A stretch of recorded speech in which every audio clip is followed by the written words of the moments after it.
मेरी रचना मेरे इर्द गिर्द फैला हुआ परिवेश और बहुत ही चिर परिचित एवं जाना पहचाना यथार्थ रहा है। जीवन का भोगा हुआ यथार्थ, अनुभूत स्मृतियाँ, आसपास की बहुत सी घटनाएं मन के भीतर तक उद्विग्नता जब अत्यधिक तीव्र हो जाती है, तब स्वयं ही मेरी कलम लिखने को कभी लालायित हो जाती है और कभी मजबूर। हमारे चारों ओर लगता है कि कहानियाँ, कविताएं, उपन्यास, नाटक विचरण कर रहे हैं। जो कुछ बिखरा पड़ा है, बस उन्हें चुनकर शब्दों की कलियाँ, शब्दों के फूल और शब्दों के गुलदस्ते तैयार करने हैं। प्रत्येक पात्र की अपनी कविता है, कहानी है, और यहीं पर हमें दिमाग से नहीं दिल से काम लेते हुए, मन की गहराई में उतरकर भावनाओं को विस्तार देते हुए शब्द शब्द को पिरोकर हार बनाने की ज़रूरत है।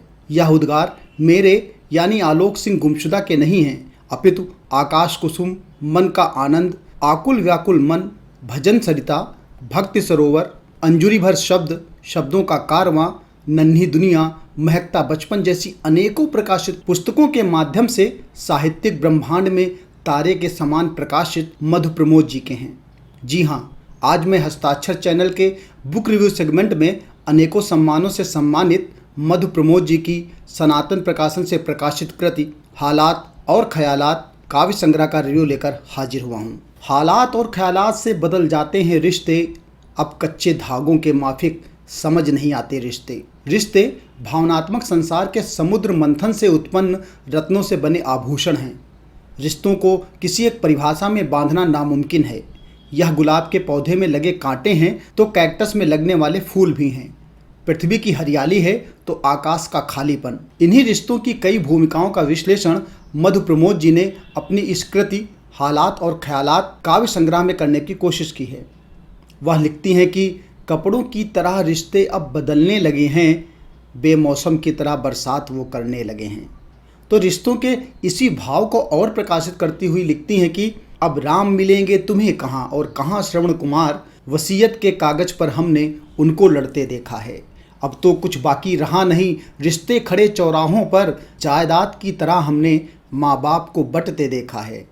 अंदर अंदर सुलग रही है एक चिंगारी नफरत की, आग लगाई नहीं किसी ने पर रिश्तों को जलते देखा है। मधु प्रमोद जी इन्हीं रिश्तों के बारे में बताती हुई, समझाती हुई लिखती हैं कि रिश्ते तो वही हैं जो सदाबहार होते हैं, सुख में साथ दें, दुख में भी साथ दें।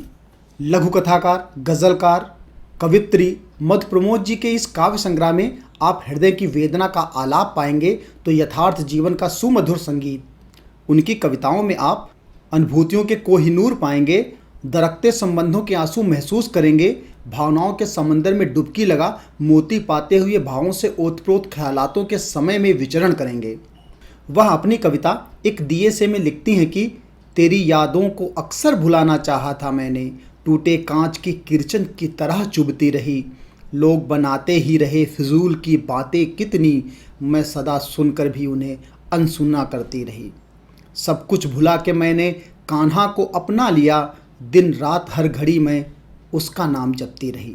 ऐसी ही कई यादों की सीढ़ियों के स्टेप्स की कविताएं, जैसे जो मैंने तेरे संग जिया है, माँ इतनी नादान नहीं, कुछ कमी रह गई, जब से मुझसे वो दूर हुए, मैंने वादा किया, कोई साथ देने वाला नहीं है, सफ़र जीवन का मेरे, इत्यादि आपको कवित्री के जीवन की कुछ कहानियों की रूपरेखा के साथ साथ उनके अनुभवों के खजाने से सीख मिलती हुई सी लगेंगी।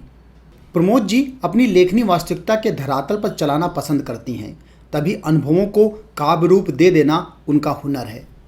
तभी हालात और ख्यालात की भूमिका लिखते हुए कवि एवं समीक्षक वेद प्रकाश शर्मा जी लिखते हैं कि कवित्री श्रीमती मधु प्रमोद जी की कृति हालात और ख्यालात काव्य संग्रह उनकी बेहतरीन एवं नायाब कृति है, जिसमें वह जिंदगी के हालातों से रूबरू कराती हुई शायरी ख्यालातों की वादियों को भी रोशन करती हैं। हाथ की रेखाओं में क्या ढूंढते हो, अपने कर्मों की भी कोई पहचान है, काले रंगों से कभी डरना नहीं, कोयले में ही हीरों की खान है। कवित्री मधु प्रमोद जी जिंदगी के जिस लम्हे को जी रही हैं, उन लम्हों तक के सफ़र में इंसान जीवन के कई ज्वार भाटा से रूबरू हो चुका होता है।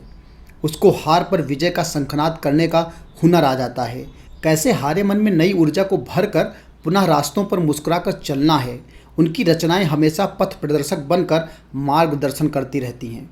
अपनी एक कविता में लिखती हैं वो, इस मन के पैमाने में तुम कुछ तो फिर उम्मीदें घोलो, वाणी दो धारी तलवार है देखो, जो भी बोलो सोच के बोलो। रह रह दस्तक दी है किसी ने, तुम मन के दरवाजे खोलो, चाहो बनाना किसी को अपना तो पहले तुम उसके हो लो।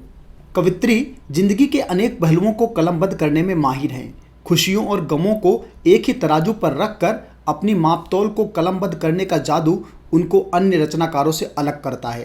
प्रेम हो या विरह, पुराने दिनों की यादें हों या एकाकी जीवन के अवसाद और मुश्किलें, सभी को जीवंत करती हुई रचनाएं इस काव्य संग्रह में मधु प्रमोद जी ने समाहित की है। जिंदगी के बारे में वह लिखती हैं कि देखिए जिंदगी की सड़क वीरान हो गई, दिन हो या रात हादसों की बरसात हो गई, दिवाली दशहरों में जहां लगते थे कभी मेले, वो जगह भी आज कितनी सुनसान हो गई। तो एक अन्य कविता में लिखती हैं कि कभी हंसाती कभी रुलाती कभी सताती है जिंदगी, कभी धूप तो कभी शीतल छाँव है, कभी मुस्कान है बहार सी कभी दर्द है पतझड़ सा, अक्सर तो कर जाती जिंदगी क्यों हमसे परिहास है।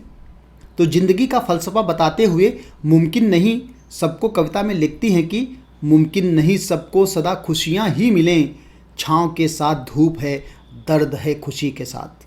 देखो मेरे अपने कब तक साथ चलेंगे मेरे, अंधियारे में परछाई सी देखो छोड़ जाती है साथ। मधु प्रमोद जी के इस काव्य संग्रह में आप आध्यात्मिक कविताओं का रसास्वादन भी करेंगे तो प्रेम की अनोखी अनुभूति भी, माँ बेटे के रिश्ते को भी महसूस कर पाएंगे तो अन्य रिश्तों के पेचों को समझने की कोशिश भी। अपनों के द्वारा दिया गया दर्द हो, दगा हो या खून के रिश्ते न होने पर भी रिश्तों का निभाना हो, रिश्तों की ज़रूरत हो या रिश्तों की घुटन, सभी वास्तविकता के परिवेश में रची बसी कविताओं से ओतप्रोत इस काव्य संग्रह में जीवन की मझधार को पार कर किनारों की तलाश करती हुई कविताएं आपको मंत्रमुग्ध कर देंगी। इस काव्य संग्रह में कवित्री द्वारा अधिकतर रचनाएं विछड़ना, कालबोध, शून्य जिंदगी, एहसास, जिंदगी की वेदना, अपनों की पीड़ा आदि पर आधारित है। निज का कुछ अस्तित्व नहीं रहा, सरकारी कागज ही आधार हो गए, एकल जीवन जीने की चाहत में टुकड़े टुकड़े सारे परिवार हो गए। कुछ एक जगह पर कवित्री के ख्यालातों से मेरे ख्यालात भले ही मेल नहीं खाते हों, जैसे भ्रूण हत्या पर आधारित कविता में आज के समय में बेटा बेटी में कोई फ़र्क नहीं, फिर भी वह लिखती हैं कि एक बेटा तो है पास तुम्हारे, एक बेटी को भी आने दो, परिवार पूरा हो जाएगा बस थोड़ा नेह दुलार मुझे दो। या कागज़ पर कलम से कविता में लिखती हैं, बेटा अपनी पत्नी के संग जो सहज रहे तो माँ को खुद बेगाना बनना पड़ता है। फिर भी कवित्री की पारखी नज़रें और सुंदर लेखन के लिए मैं मधु प्रमोद जी को ढेरों शुभकामनाएं देता हूं और उनकी इस कृति को काव्य प्रेमियों को पढ़ने के लिए आग्रह भी करता हूं। आप सभी साहित्यिक प्रेमी इस कृति को जरूर मंगवाएं और पढ़ें। माँ सरस्वती कृपा करो शब्दों का मुझे ज्ञान दो, भजन लिखूं नित्य भक्त के ऐसा मुझे वरदान दो, वाणी हो तुम सृष्टि की जड़ चेतन में ही समाई, क्षमा दया देती सबको मुझे वरदायिनी वरदान दो, दिव्य दृष्टि देकर के मुझको मंगलदायी गान दो, अपनी उलझन सुलझा पाऊँ ऐसा मुझे वरदान दो, भावों को गहराई देकर प्रतिभा का परिमार्जन कर मेरी कविता के शिखरों को सदा उच्च प्रतिमान दो, अपना भक्त बना लो मुझको मेरी तो ये ख्वाहिश है, आत्मबोध का दीप जलाकर चिंतन को उत्थान दो। धन्यवाद। जय हिंद, जय भारत।